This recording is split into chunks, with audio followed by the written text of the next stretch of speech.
केवले भगवंताने दिव्य हो जीवा सारस्याने दिव्य हो मोक्ष के मार्गाने दिव्य हो अनंत कोटि संतान दिव्य हो राम सवाने शरणो सतगुरु दयाल को मुख हृदय हरि नाम नित पथ संगत साधु किया जीवन मोक्ष सुख राम अनंते पद पर काश के दायक सतगुरु राम अनंत कोटि जन सहाय के ताय करो प्रणाम सतगुरु को देखो सब मन कोई लेवे मान तो सहज होत है संत दास मुश्किल सो आसान भक्ति भक्त भगवंत गुरु चतुर नाम बपुए दिन के सदरज परसता नासक विघ्न अनेक सब धरती कागद करहु सब वन कलम कटाए सात समुद्र साई सतगुरु गुण विज्ञान गाय राम राम राम राम। आप सभी के अंदर विराजमान परमात्मा के पावन चरण राम राम। आनंद श्री सतगुरु सुखराम जी महाराज की अंजलि अड़जस पद रात सोरठ 16 चल रही। महाराज फरमाते जोगिया सत सब दिलो भेवाऊ जोगिया सत सब दिलो भेवा भजो देव शिर देवा वो जोगिया सत सब दिलो भेवा वो जोगिया सत सब दिलो भेवा सुख देव साके ताजु के माही जन्मत छाड़ सब दिया सुख देव साके ताजु के माही जन्मत छाड़ सब दिया जे या मुगत त्याग में होती जन के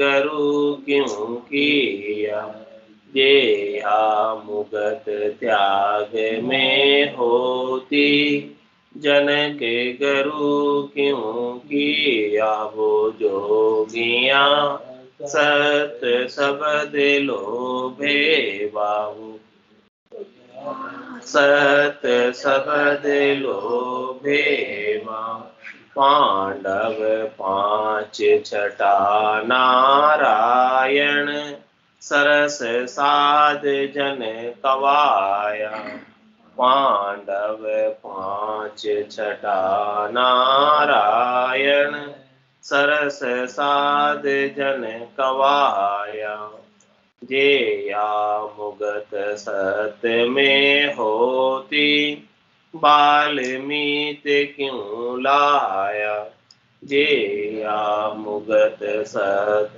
में होती बाल्मीत क्यों लाया वो जोगिया सत सब दिलो भेवा वो जोगिया सत सब दिलो भेवा बन के ऋषि सकल मिल सारा उदालक दर आया बन के ऋषि सकल मिल सारा उदालक घर आया। ये या मुगत तप से होती, नासिकेत क्यों आया। ये या मुगत तप से होती, नासिकेत क्यों आया। वो जोगियां सत सबद लोभे, वो जोगियां सत सबद लोभे। महाराज सब साधना करने वाले, भक्ति करने वाले जनों से कह रहे हैं कि यदि आपको परमात्मा से जोग बैठाना है, परमात्मा से मिलना है, तो सत शब्द का भेद ले। सत शब्द के भेद के बिना परमात्मा से मिलना संभव नहीं।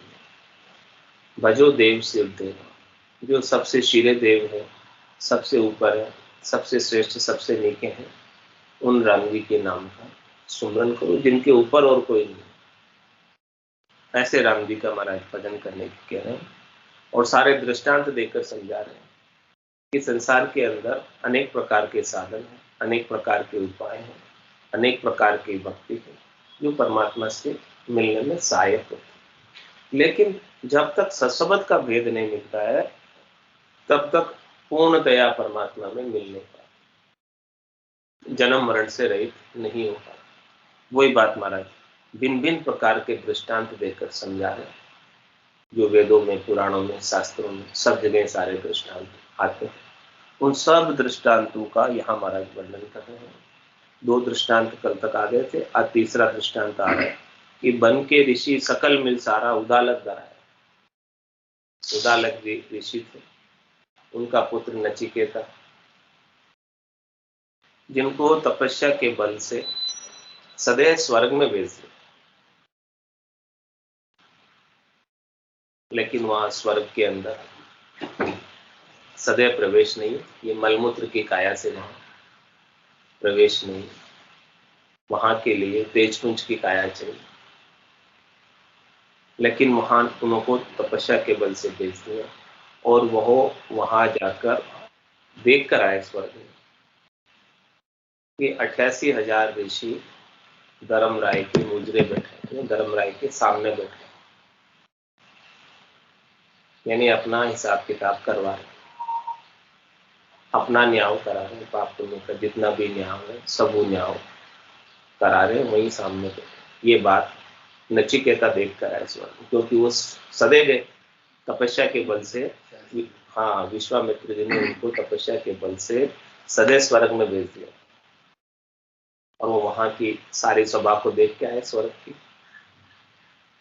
सारे स्थानों को देख के आए और देख के वापस आए तो सारे ऋषि मिलकर उदालक जी के घर पे गए और उनसे बातचीत की, भाई क्या बात है, कैसा है, क्या है, पूछा। बोले ऋषि मत के अंदर सभी ऋषि जो है वहां बैठे, उनका भी मोक्ष नहीं हुआ। तो इस संसार में दो प्रकार के मत चलते हैं, एक तो संत मत है और दूसरा ऋषि मत है। तो ऋषि मत के अंदर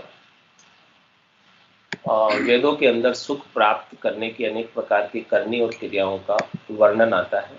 उन करनी और क्रियाओं का प्रचार और प्रसार करते हैं। इनके लिए ब्रह्मा जी ने 88,000 ऋषियों की नियुक्ति की, जो वैदिक ज्ञान का प्रचार प्रसार कर इस संसार के। और वेदों की रचना जो की गई है वो संसार में सुख से रहने के लिए, कि ये तीन लोग हरा भरा रहे, तीन लोग बसा रहे, तीन लोग को छोड़कर कोई कहीं अन्यत्र नहीं गए। तो वेदों की रचना के पीछे यही उद्देश्य है और सारे सुख की करनियां उसमें बता रखी है। तो सब सुख की करनियों को करके वहां तक पहुंच जाते हैं, स्वर्ग तक पहुंच जाते हैं, बैकुंठ तक पहुंच जाते हैं, कैलाशपुरी तक पहुंच जाते हैं, ब्रह्मलोक तक पहुंच जाते हैं, जललोक, सतलोक, तपलोक, महरलोक, ये सब ऊपर के 13 लोक।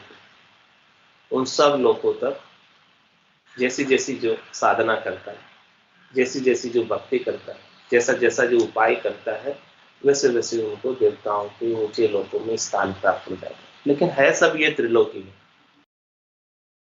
खंड पिंड ब्रह्मांड, ये पूरी त्रिलोकी, स्वर्ग स्वर्ग मत पाताल, ये पूरी त्रिलोकी है सब ये त्रिलोकी के। त्रिलोकी से बाहर नहीं, चौथा लोक नहीं मिला, संतों का देश नहीं मिला, राम जनों का देश नहीं मिला, केवल भगवंतों का देश नहीं मिला, करनी और क्रिया करनी।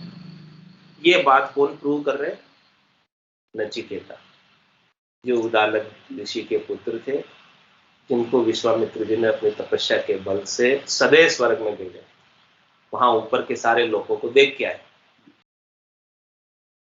कि सारे लोगों में कौन कौन अपन को, अपन कहते हैं ना किसने स्वर्ग देखा, क्या पता क्या है वहां पे, मरने के बाद क्या होता है किसको पता, कौन कहाँ है। लेकिन महाराज प्रमाण दे रहे कि कौन देख के आया, नचिकेता देख के आया, वो जाके आए कि ऋषि मत में सब ऋषि वहां बैठे, परम मोक्ष में। और जो संत मत में संत है, केवली भगवंत है, ऋषभ देव स्वामी से लगाकर महावीर स्वामी तक, जिन्होंने केवल्य की भक्ति की है, केवल्य का ज्ञान प्राप्त किया है, वो सब वहां नहीं थे। दादू जी, दरियाव जी, संतास जी, रामचंद्र जी महाराज, पलटू साहब, कबीर साहब, नानक साहब, वो सब नहीं थे। वो सब कहाँ थे? चौथे लोग, संतों के देश में, रामजनों के देश में। वो सब 10वें द्वार को पार करके गए। 10वें द्वार करे हंस केड़ा, अनंत कोट संतन का मिला। 10वें द्वार से जाओगे तो अनंतों ही करोड़ों ही संत मिलेंगे, वो संत मत। और करनी और क्रिया का ऋषि मत, दो मत इस संसार में प्रचलित। यदि त्रिलोकी में फल प्राप्त करना है तो ऋषि मत में लग जाओ, और मोक्ष प्राप्त करना, परम मोक्ष प्राप्त करना है तो संत मत में लग जाओ। जैसा रास्ते का चयन करोगे वैसी मंजिल आ जाएगी। मंजिल को प्राप्त करने के लिए पहले रास्ते का चयन करना आवश्यक है कि अपने को जाना कहाँ है, वो डिसाइड करो, करना क्या है वो डिसाइड करो। लेकिन अपने के अंदर समझ नहीं है, अपने अंदर ज्ञान नहीं, अपनी बुद्धि के अंदर इतनी समझ नहीं है कि अपने को कहाँ जाना पता ही नहीं पता। वो तो संत बता रहे हैं जाना है, बस जाना है, सब जी रहे हैं, क्यों जी रहे हैं पता नहीं, क्यों जी रहे हैं वो भी नहीं पता, मैं क्यों जी रहा हूँ, आयु दीदी इसलिए जी रहा हूँ। क्या उद्देश्य है जीने के पीछे, किस उद्देश्य से परमात्मा ने आपको ये मिल्खा दे दी है, क्या प्राप्त करने के लिए आपको भेजा है, कितने दुख भोग के आए हो, यहाँ आकर अब क्या करना है, और यहाँ आकर जो करना है वो नहीं करोगे तो आगे वापस कितने दुख भोगने पड़ेंगे। इस बात की समझ अपने को नहीं। सब खा रहे पी रहे सो रहे मस्त हो रहे, बस घर की गांगरत गयो जमार, उदम आपदा माए, मुंह से ठगे भरे का उदर, पशु संज्ञा यात्रा। अवदर भरने का काम सब कर रहे, उधर बढ़ जा रहा है, सब कुछ सुविधाएं मिल जा रही है संसार में रहने की, तो सब कह रहे हमको सुख सुविधा है, हमको और कुछ आगे का नहीं पता, हमको आगे का कुछ नहीं करना, आगे की जानकारी नहीं है किसी की। वो आगे की जानकारी महाराज बता रहे हैं कि देखो नचिकेता का, उदालक जी ऋषि का पुत्र नचिकेता स्वयं आके आगे जाके देख के पूरी तपस्या के बल से भेज दिया। ऐसी स्थिति है वहां पर कि सबको अपना न्याय कराना पड़ता है, क्योंकि शुभ कर्म कर स्वर्ग आ जाओ। शुभ कर्म का क्या परिणाम है? स्वर्ग की प्राप्ति हो जाती है।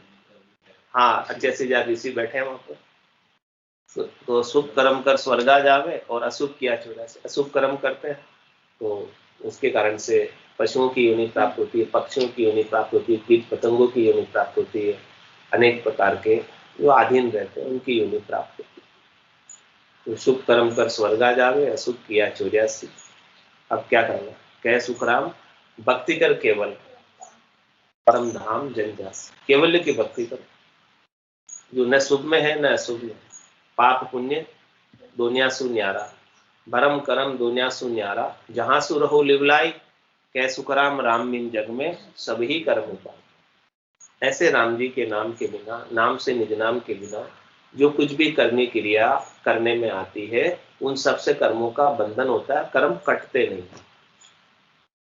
और कर्मों का बंधन का फल तो फिर भोगना ही पड़ेगा, चाहे वो शुभ कर्म हो तो उसका भी फल भोगने के लिए देवताओं के ऊंचे लोक में तेजपुंज की काया धरनी पड़ेगी, यानी विवशता है, बाध्यता है। और अशुभ कर्म है तो याचनिक काया, पशु काया, ये सारी कायाएं धरनी पड़ेगी, ये सब शरीर धरने पड़ेगी।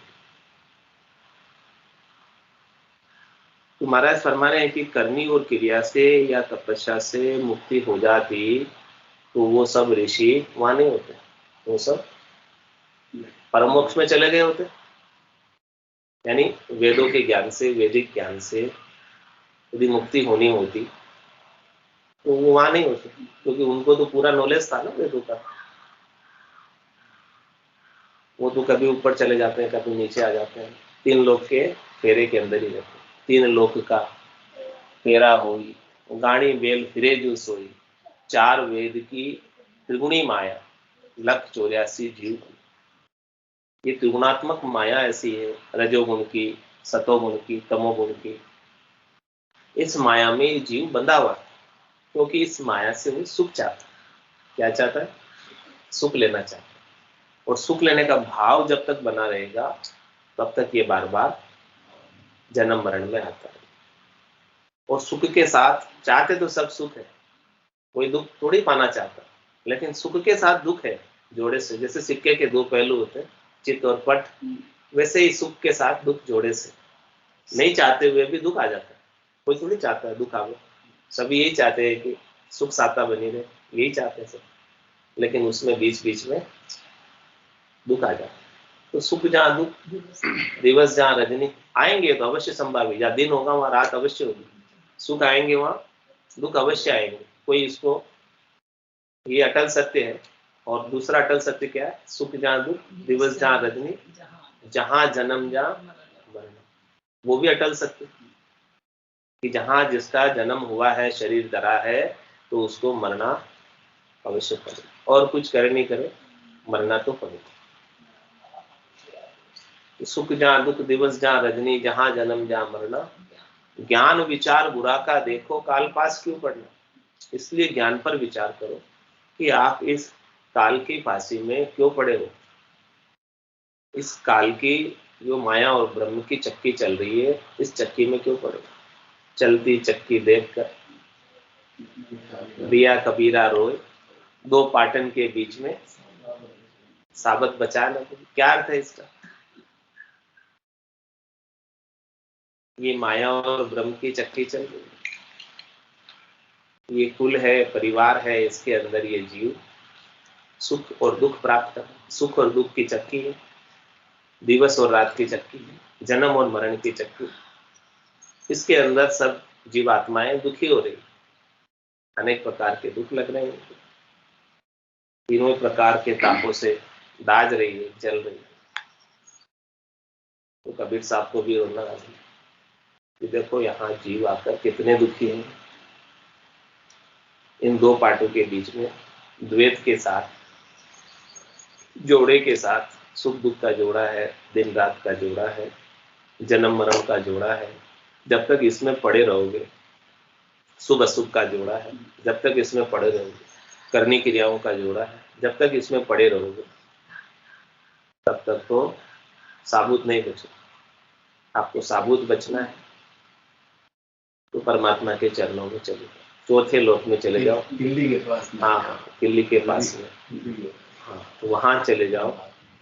तो सीधे वहां से 10वें द्वार से परमात्मा के देश में, चौथे देश में, संतों के देश में, केवली भगवंतों के देश में चले जाओ।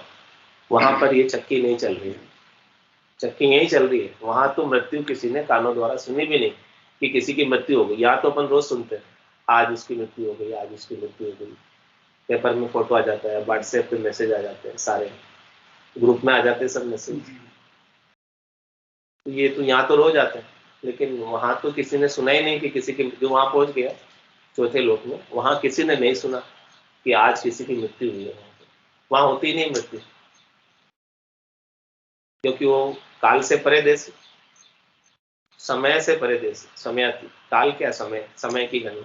यहाँ सब समय के अधीन, सबको समय के अनुसार आना पड़ता है, समय के अनुसार जाना पड़ता है, समय के अनुसार चलना पड़ता है। समय सबको चलाता है, काल सबको चलाता है, सब काल के अधीन। समय के अनुसार कोई काम मत करो तो क्या होगा, सब काम समय के अनुसार करना पड़ता है। तो यहाँ सब काल की गणना है और सब काल की गणना से सब कार्य करना है। समय अनुसार जन्म होता है, समय अनुसार मृत्यु होती है, सब कुछ समय के अधीन है, सब काल के अधीन है। समय और काल एक ही, अलग नहीं है। इस अपने हाथ में घड़ी बंधी हुई है, किसकी गणना है? काल की गणना है। पंचांग में किसकी गणना आती है? काल की गणना आती है। सर चौगड़ी दुगड़ी घड़िया सब आती है, वो सब काल की गणना आती है। यहाँ सब चीज चल रही, वहां पंचांग में नहीं है। चौथे देश में पंचांग भी नहीं है, न वहां तिथि है, न वार है, न मुहूर्त है, न घड़ी है, न दुगड़िया, न चौगड़िया, कुछ भी नहीं। सब यहाँ है, सब यही त्रिलोकी में सब। वहां कोई शुभ अशुभ मुहूर्त भी नहीं है, सब यहाँ है।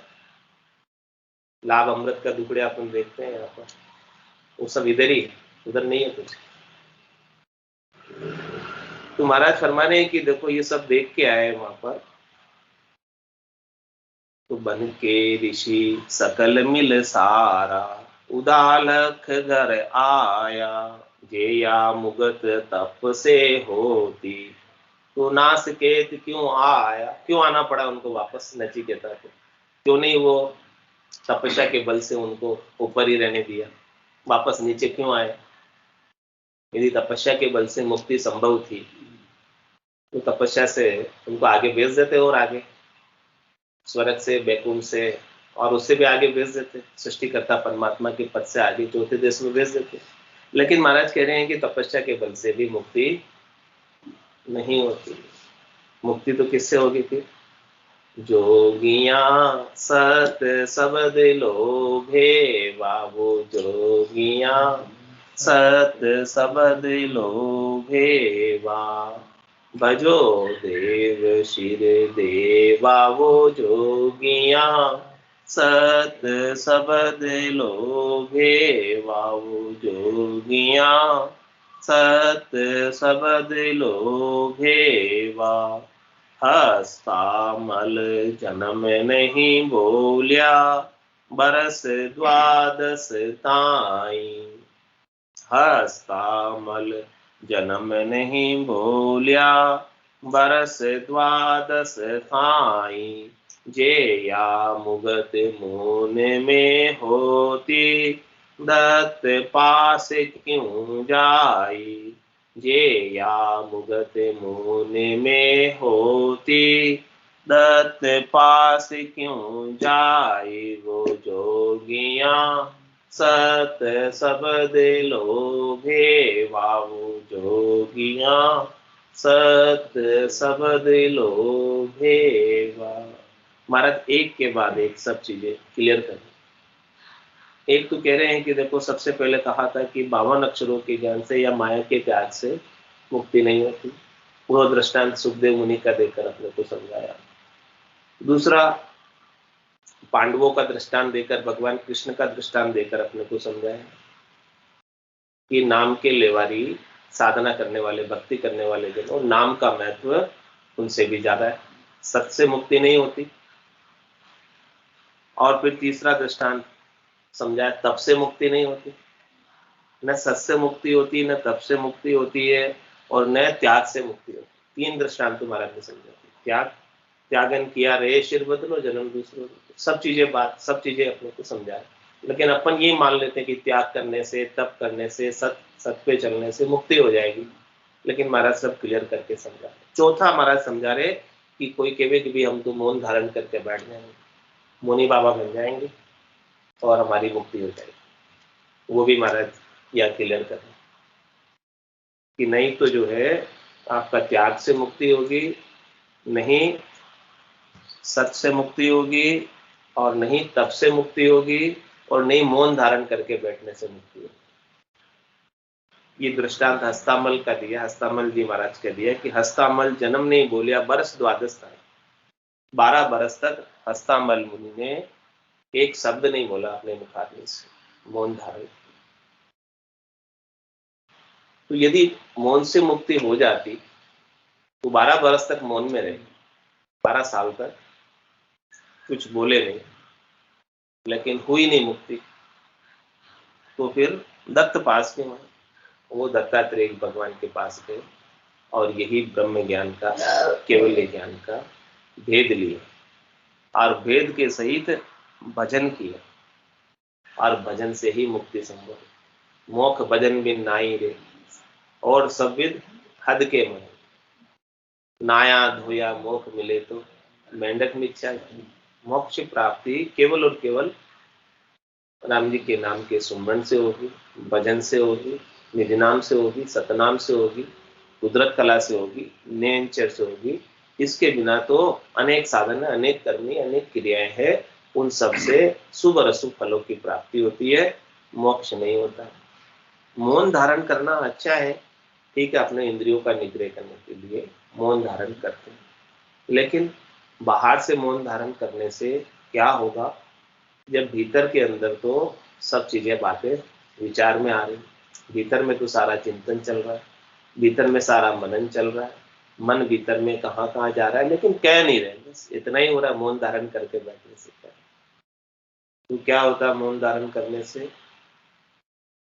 कोई बात आती है तो लिख के देते हैं। हमारा ख्याल में वास्तविक मौन क्या है?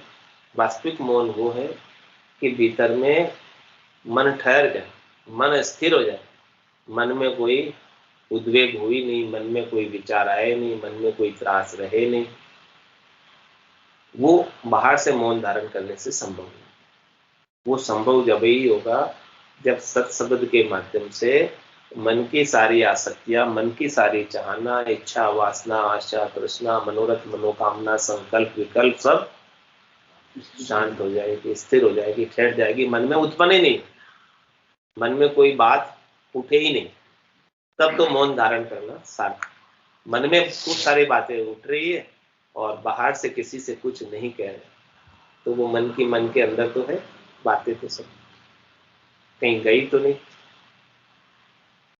वो अंदर से तो विचलित कर रही, लेकिन बाहर प्रकट नहीं कर रही। तुम्हारा बाहर प्रकट नहीं करने से आपका अंदर का काम तो नहीं होगा।